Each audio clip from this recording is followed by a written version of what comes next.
시간에 말씀 앞에 서 있는 우리 모든 회중들, 사랑하는 주의 하나님의 아들과 딸들을 축복해 주시고, 말씀을 전가하는 부족한 중에도 하늘의 은혜로 풍성하게 하여 주시옵소서. 그래서 하나님이 주시는 크신 은혜로 주의 영광을 볼 수 있는 귀한 시간 되도록 축복해 주시옵소서. 하나님 아버지, 간절히 기도합니다. 우리의 마음에 길가와 같고 돌밭과 같고 가시밭과 같은 마음이 있다면 주의 성령께서 이 시간에 어루만져 주시고 경작하셔서 좋은 밭 되게 하시고 주의 영광을 누리는 주의 백성들이 되도록 하나님께서 축복해 주시옵소서. 함께 하실 줄로 믿사오고 예수 그리스도 이름으로 기도하옵나이다. 아멘. 오늘 말씀을 듣기 전에 성도 여러분, 고개를 돌리지 마시고 옆에 계신 분 손 한번 잡아보시고, 손 한번 잡아보십시오. 손에 느낌이 좀 있습니까? 손은 좀 느낌이 있으세요? 하나님의 거룩한 은혜가 여러분들에게 공동으로 나누어지시길 축원합니다. 손 대시면 되겠습니다. 제가 이제 오늘 읽은 부분의 말씀은 제 자신에 대한 고민이 있는 말씀이고, 또 성도 여러분들에게 대한 목회자의 목자의 마음이 있는 말씀입니다.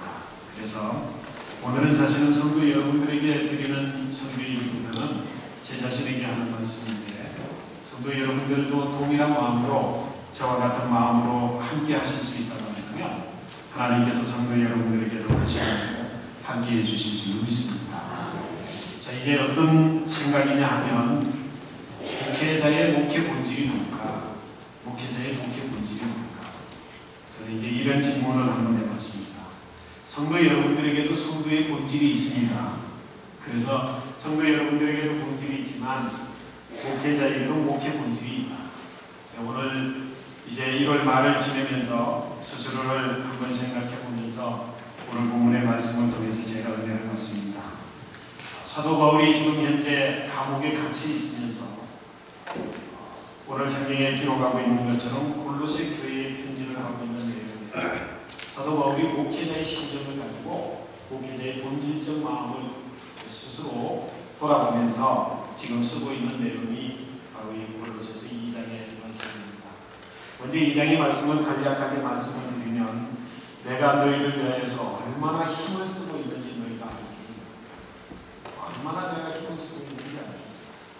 그런데 너희 중에는 나를 맞대어서 얼굴을 본 자들도 있고 나를 아직 보지 못한 사람들도 있지만, 나를 보았거나 보지 않았거나 내 마음속에 있는 너희들을 위하여서 내가 얼마나 힘을 쓰는지 너희가 알겠느냐.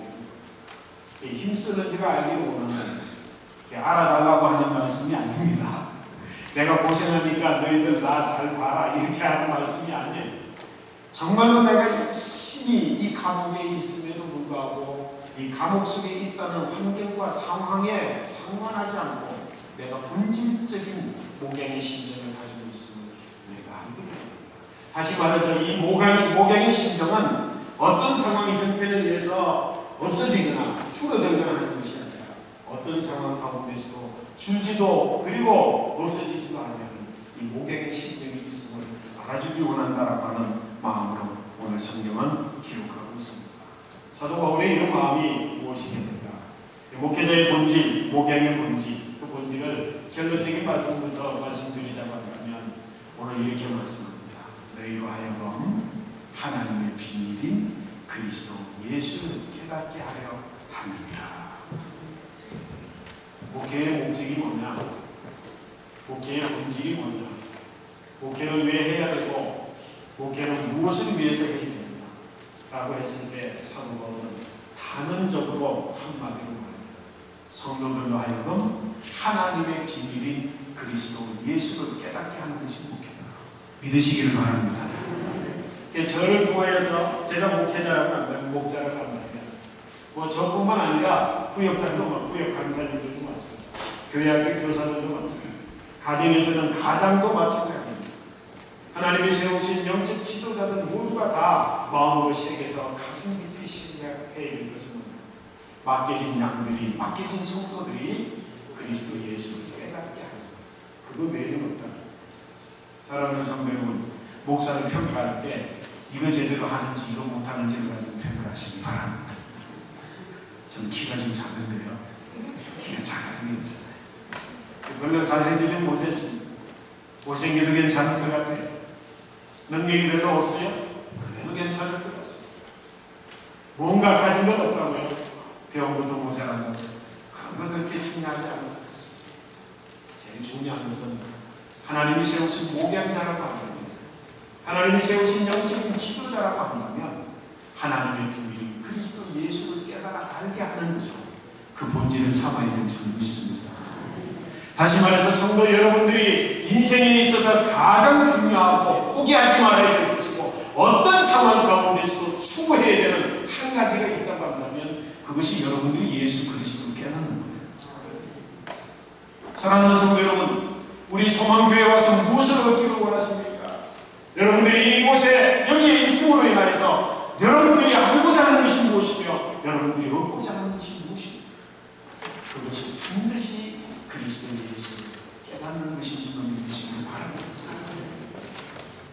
근데 오늘 사도 바울은 그 그리스도 예수를 깨닫게 하는 것인데 그 그리스도 예수가 바로 하나님의 비밀이라고 표현했습니다.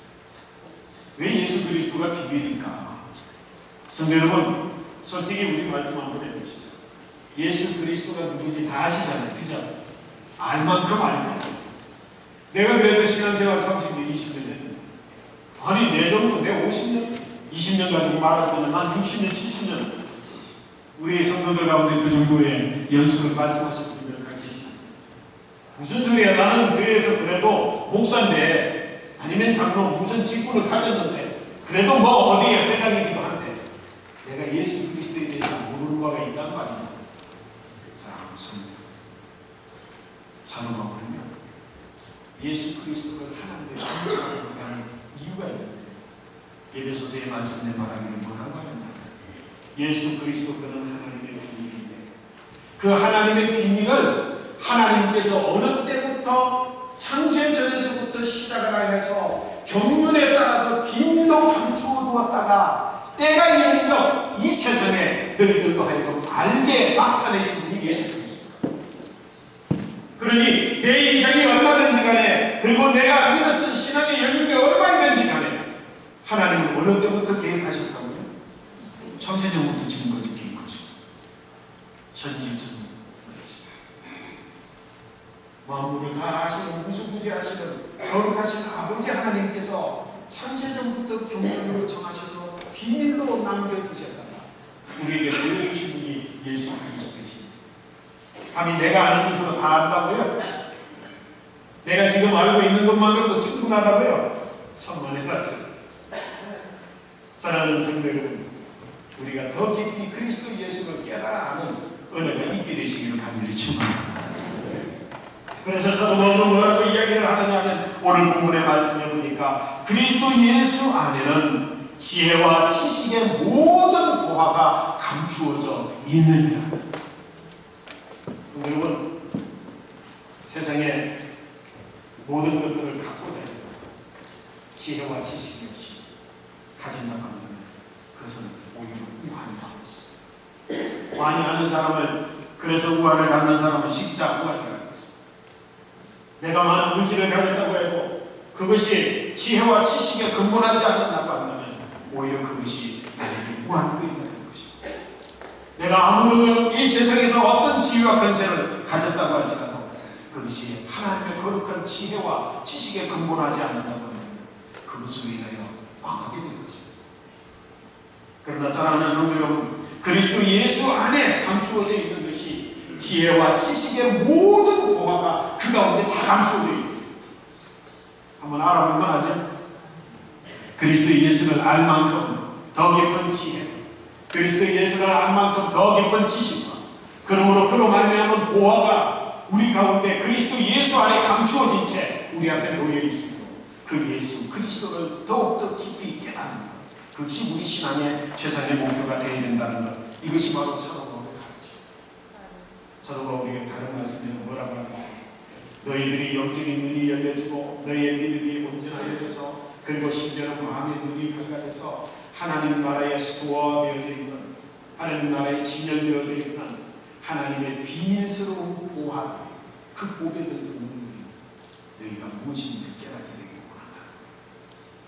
우리가 알고자 하는 그 어떤 것도 다 그리스도 예수 안에 있으며, 우리가 알지 못하는 그 어떤 것들도 다 그리스도 예수 안에 있음을 너희가 알아야 되고, 그것을 깨닫게 하는 것이 바로 목회자의 본질입니다. 여러분, 저를 통해서 예수님을 더 깊이 알게 되시는 걸 축원합니다. 저를 통해서 그리스도 예수는 하나님의 비밀, 이런 비밀도 있었구나. 아니, 세상에 그런 뜻도 있었던가. 아니, 주의 말씀에 그만한 능력이 있었던가. 날마다 경험하게 되는 축복이 저와 여러분들에게 있게 되시기를 간절히 축원합니다. 그래서 여러분, 주님을 깨닫는 게 만만치 않은 일이에요. 주님을 아는 게 만만치 않은 일이고, 그리고 아무리 들어도 아무리 지식적으로 내가 전달을 갖다도 수고하고 노력하여도 결코 깨달을 수 없는 것이 하나님의 비밀이신 그리스도 예수입니다. 사도 바울은 너무나 잘 알기에 오늘 말합니다. 내가 이 감옥 속에서 너희를 위하여서 얼마나 힘을 쓰고 있는지 너희가 알기를 원한다. 그리고 내가 이렇게 이토록 열심히 힘을 쏟고 최선을 다하는 것은 너희로 하여금 그리스도 예수를 깨닫게 하는 것입니다. 그런데요, 사도 바울이 말하는 두 가지의 단계를 잘 거치기만 하면 그리스도 예수가 깨달아진대요. 깨닫는 방법을 가르쳐 주셨어요. 사랑하는 성도 여러분, 예수 그리스도를 깨닫기 원하십니까? 그러면 깨달아지는 거예요. 예수 그리스도를 깨달아지는 거예요.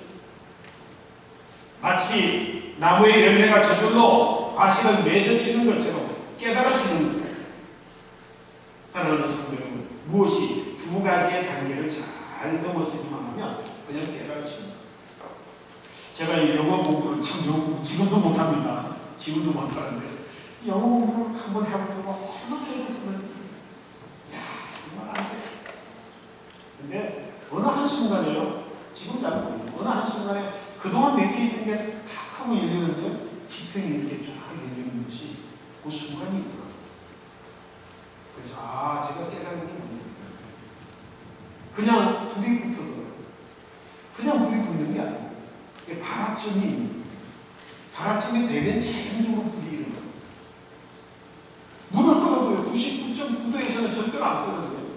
100도가 되면 끓여지는 거예요. 사랑하는 성도 여러분, 여러분의 지식의 부유함이 차츰차츰 씌워지게 되면 결국에 이르러서는 그리스도 예수의 비밀을 깨닫게 된다는 거예요. 그래서 사도 바울이 두 가지의 조건이 채워지게 됩니다. 너희가 비로소 하나님의 비밀이 그리스도 예수를 깨닫게 됩니다. 오늘 저는 그 두 가지의 단계를 저와 여러분들이 함께 누리기를 원합니다. 자, 2절 말씀 우리 같이 한번 읽어보실까요? 같이 읽습니다. 이는 저희로 마음의 위안을 받고 사랑 안에서 연합하여 원만한 이해의 모든 부요에 이르러 하나님의 비밀인 그리스도를 깨닫게 하려 합니다. 아멘. 조금 더 이해를 돕자면 제가 이렇게 한번 읽어보겠습니다. 너희가 마음의 위안을 받고 사랑 안에서 연합하여 원만한 이해의 모든 부유에 이르게 되면 하나님의 비밀인 그리스도를 저절로 깨닫게 되리라. 그런 것입니다. 깨달아진다는 거예요. 그런데 깨달아지기 위해서는 두 단계를 거쳐야 되는데, 한 단계가 너희가 마음의 위안을 받고 그리고 사랑 안에서 연합하는 게 첫 번째 단계. 뭐 해야 된다고요? 마음의 위안을 받아야 돼요. 그리고 사랑 안에서 연합해야 돼요.